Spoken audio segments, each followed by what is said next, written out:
Le devoir de vigilance fait suite à un accident qui a eu lieu au Rana Plaza au Bangladesh, où on a un immeuble qui s'est effondré, ce qui a causé la mort de nombreuses personnes.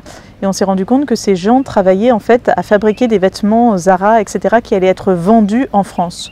Donc on a décidé à partir de ce moment-là de mettre en place une loi qui puisse imposer aux entreprises françaises de maîtriser leur impact sur l'environnement, mais aussi de s'assurer que leur activité en amont, donc l'activité de leurs filiales à l'étranger ou l'activité de leurs sous-traitants, respecte aussi les droits de l'homme et l'environnement. Ensuite, on a eu une succession de lois en Europe qui ont porté également sur le devoir de vigilance. Et depuis quelques mois maintenant, on a un projet de directive européen qui est en train d'unifier l'ensemble de ces lois et qui va être adopté cette année et qui va imposer aux entreprises européennes de mettre en place une vigilance sur leur activité en matière environnementale et en matière de droits de l'homme.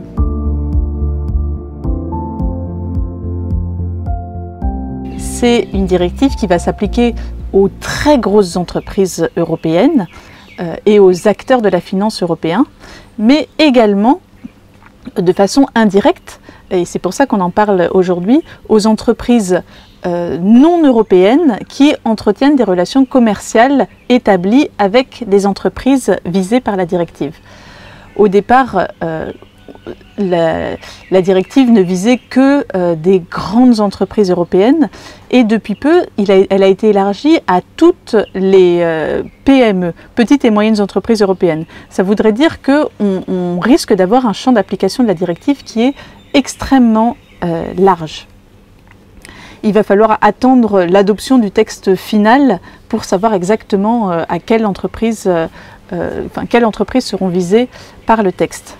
On avait besoin de réglementation sur le devoir de vigilance parce que les atteintes à l'environnement, peu importe l'endroit où elles sont faites, en fait, on aura des conséquences pour tout le monde. Donc que les gaz à effet de serre soient émis en Afrique du Sud ou en Europe ou n'importe où, le résultat c'est qu'on a un réchauffement climatique. Donc c'est pour ça que même si l'Union européenne normalement n'a pas le droit de réglementer hors Europe, on a voulu faire en sorte que toutes les activités des entreprises européennes, même hors Europe, puissent être réglementées. Quelles sont les entreprises mauriciennes qui vont être concernées? On va avoir les filiales mauriciennes d'entreprises européennes. On aura aussi des entreprises mauriciennes tout simplement qui sont financées par des fonds européens ou encore des entreprises mauriciennes qui entretiennent des relations commerciales établies avec des entreprises implantées en Europe. Les entreprises vont devoir être en mesure d'identifier les impacts de leur activité sur l'environnement et également de réduire ces impacts. Donc concrètement, ça va se traduire par l'obligation de mettre en place des politiques pour identifier ces risques, obligation de cartographier ces risques, obligation de mettre en place des processus pour atténuer ces risques, et puis également ces entreprises vont devoir mettre en place un mécanisme d'alerte pour que les travailleurs et également toutes les parties prenantes, donc les ONG, les riverains, les actionnaires, puissent, s'ils détectent une atteinte à l'environnement, puissent prévenir la maison mère européenne de cette atteinte. Alors pour l'instant, le Parlement européen est encore en cours de réflexion. Le texte va être adopté cette année. Initialement, le projet de texte prévoyait une liste de conventions internationales dans certains secteurs particuliers et c'était uniquement la violation de ces conventions qui allait être sanctionnée. Et plus récemment, il a été décidé de mettre dans le cœur de la directive directement le mot « atteinte à l'environnement ». Et donc si c'est cette rédaction qui est retenue, ça voudrait dire que seraient concernés tous les impacts à l'environnement, donc que ce soit à la biodiversité, à l'eau, au sol ou à l'air. Alors nous recommandons aux entreprises mauriciennes d'être extrêmement proactives et d'anticiper l'adoption du texte. Pourquoi? Parce que si elles veulent obtenir des financements d'entreprises européennes ou si elles veulent être des partenaires de commerce privilégiés, il faut qu'elles soient déjà prêtes. Celles qui travaillent avec des très grosses entreprises européennes, celles-là, il faut impérativement qu'elles soient en mesure d'évaluer les émissions de gaz à effet de serre issues de leur activité. Les autres, il faut qu'elles puissent être accompagnées pour mesurer les impacts de leur activité sur l'environnement, et non seulement leurs impacts, mais également l'impact de leurs fournisseurs, de l'activité de leurs fournisseurs. Et au cabinet CLP Clipperton, qui est un cabinet d'avocats dédié au financement des infrastructures vertes et aux projets de transition énergétique, on accompagne ces entreprises avec un réseau de partenaires pour déjà les adopter, on les accompagne dans la mise en place de ces politiques internes et également dans la modification des contrats qu'ils ont avec leurs fournisseurs pour s'assurer que les fournisseurs respectent toutes les réglementations en termes de diligence.